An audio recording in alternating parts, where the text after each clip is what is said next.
Destined to fail doesn't sound fair, and it doesn't accurately depict the entirety of Atari's time on this planet. However, by late 1981 and 82, it was becoming apparent to many analysts that this was the course the company was on unless major changes to business and sales practices occurred. But the Atari that pioneered the arcade, that had created the home video game industry, and that had become the leader in computing was not the one that existed anymore. The company had been purchased by Warner, and despite the resources and security Atari's parent company provided, they were not the same company that existed just a few years prior. Today, we're going to take a look at why the sale to Warner was the beginning of the end for video games' first juggernaut, and how nothing could save it once it became destined to fail.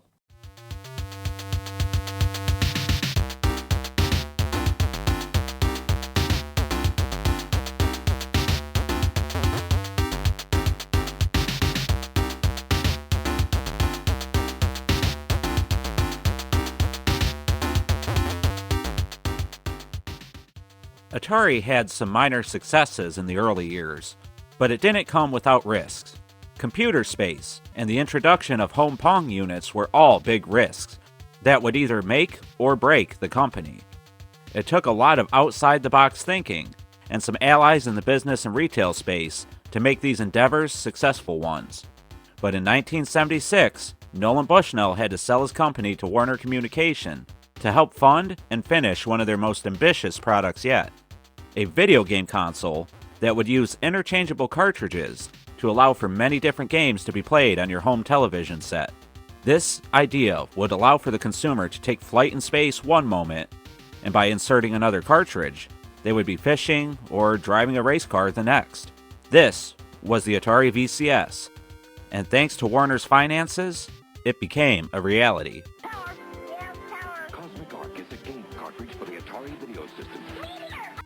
It would seem that Atari and Warner were on the cutting edge of home entertainment and technology at this point. Through their video computer system, or VCS as it was known at the time, they would soon be able to introduce popular arcade hits and games to the home. No longer would you have to save quarters and journey outside to get the experience of the best video games. Now, consumers could have versions all their own, even if they weren't exact replicas. And most people, if not all, were okay with having lesser versions, just as long as they had them in the home. Having some of the biggest and best arcade games, along with never-before-seen adventures, was more than enough for them. But just like any industry, competition would come quickly, as companies like Mattel and Coleco saw technology progress quickly, and realized they could one-up the VCS at their own game. The Intellivision, and eventually ColecoVision, would release, and feature graphics far beyond what Atari's offering could hope to achieve. They even had complicated controllers, with many functions and buttons, where most, if not all of Atari's games, used a single button and joystick. When it comes to space games, nobody compares to Atari. Excuse me, have you compared them to Intellivision? Intellivision? Sure, they've got great space games, like Intellivision Space Battle. I didn't know. And now there's Space Armada and the incredible Astro Smash. I didn't know. Here, compare for yourself. Yet, Atari still thrived, as this was a time of loyalty in the consumer market. People had invested in the VCS and intended to hold on to it just as they did with every home appliance they acquired. But it wasn't long until Atari realized that they needed to compete in the technology race. Unfortunately, Warner didn't seem willing to invest as much into bleeding-edge technology as Atari once had. Ultimately, they decided to repackage their Atari 8-bit line of computers into a home video game console. If you think ColecoVision plays all Atari cartridges... You mean it can't? Here's Pac Man on ColecoVision. But here's Pac Man for the Atari 5200 Super System. Now you're talking. And it doesn't work on ColecoVision. But won't their adapter? It won't play Super System cartridges. Not pole position? Not this pole position. Not Centipede? Not this Centipede. Only on the Atari 5200 Super System. But rather than taking a risk and backing the new product completely, they continued to push the VCS, now dubbed the 2600, along with their new, more powerful 5200 Super System. And rather than developing lots of cutting-edge and new games on their premium console, they offered a lot of the same stuff, just a little enhanced. This didn't help in getting people to upgrade, which was already a foreign idea in the early 1980s. Again, Consumers of this time had the same appliances, the same television, and the same car for years and years. They kept what they had and didn't replace these things until it was absolutely necessary. This was not a throwaway market. And now they're being told to upgrade their video game for a new premium version. Or worse yet, they weren't being told that. Instead, it seemed they were given an option, and predictably most people stayed with what they had. Their version of Space Invaders was fine, their version of Centipede was fine, and yes, they even felt their version of Pac Man suited them well. Why buy a new console for improved versions of those games? They already had them after all.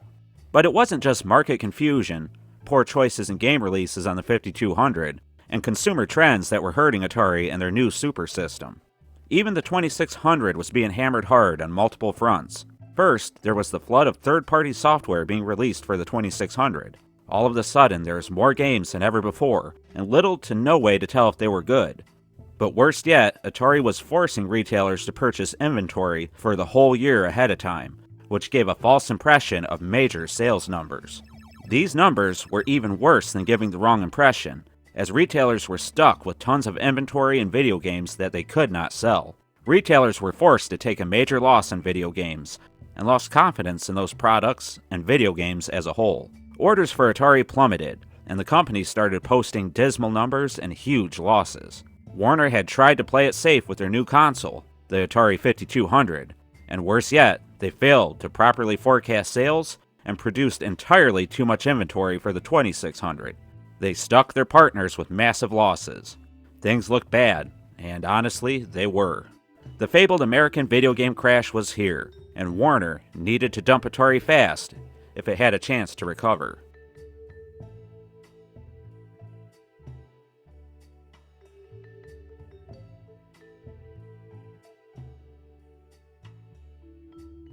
Things looked dire. Several things could have been done differently, in hindsight, to prevent the issues that they were suffering. Wasted money and resources from all around the company told the tale. The video game industry was new to everybody involved, but it seemed that most of these things were being done without foresight, or even without reason in some situations. Warner attempted to play things way too safe in my opinion. They attempted to repackage what they already had with the Atari 8-bits, in order to keep things in step with their competition in the console market. They didn't seem willing to take the risks that made Atari a leader in technology and gaming. They refused to turn the attention away from the 2600 and allowed it to tank as third-party developers added to the confusion and frenzy. The next part of the story has been told before on this channel. The company was split up and sold off. Jack Tramiel purchased the home division, and Namco would acquire the arcade side shortly thereafter. Jack Tramiel was the former head of Commodore, and was looking for a way back into the home computer market in order to sink his former company. Atari was losing money, but they still had access to distribution chains, manufacturing, and not to mention a known name in the home electronics market. This would make Tramiel's goal a bit easier, but he had to stop the bleeding from his new Atari Corp. This could be done easily, at least in his eyes, by repackaging existing products and reselling them at low prices, and also by taking projects he inherited and pushing them out the door, while others would be abandoned if they weren't near completion. We saw the Atari 2600 Junior, the Atari 7800 Pro system, the Atari ST computers, the Lynx, and even the Jaguar during the Tramiel era of Atari. But most importantly, a few short years after the sale to the Tramiel family, Atari started posting profits once again. But this financial turnaround isn't the full story. Tramiel fixed certain aspects of the company, sure, but he left others to fester and rot. Atari, despite a brief period of a turnaround, still seemed destined to fail. You see, the Tramiel family was cutthroat during this era, and sold anything and everything they had available at the lowest prices possible. This would create the idea that Atari was a lesser company in the industry, mostly selling off their old software at bargain bin prices. And that's what people thought about Atari, if they thought about them at all. Truth is, most people either didn't know that they were still around, or saw them as a shell of their former selves. They saw Atari as a company that couldn't compete with the NES in the video game market, a distant second in most people's eyes. And this caused even their successes to be overshadowed.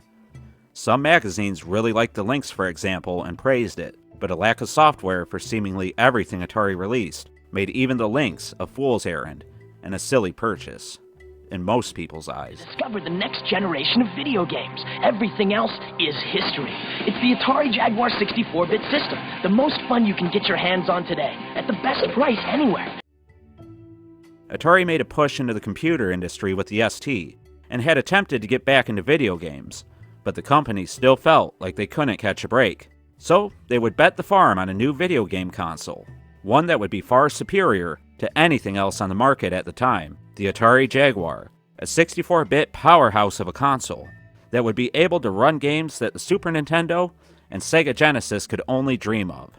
It featured incredible CD sound, amazing 3D graphics. The Jaguar was going to be a whole generation ahead of the competition, but Atari's waning resources and misunderstanding of the market seemed to spell doom for the console from the very beginning. It should be understood that a video game console such as the Jaguar should include copious amounts of documentation and support to help developers get the most out of it. But Atari didn't have anything left in the tank to support companies who signed up to produce games for the Jaguar. So the console came, floundered, and went. It was a small cliff note in the history of video games, wrought with errors and tragedy. This would mark the failure of Atari for what seemed to be the last time.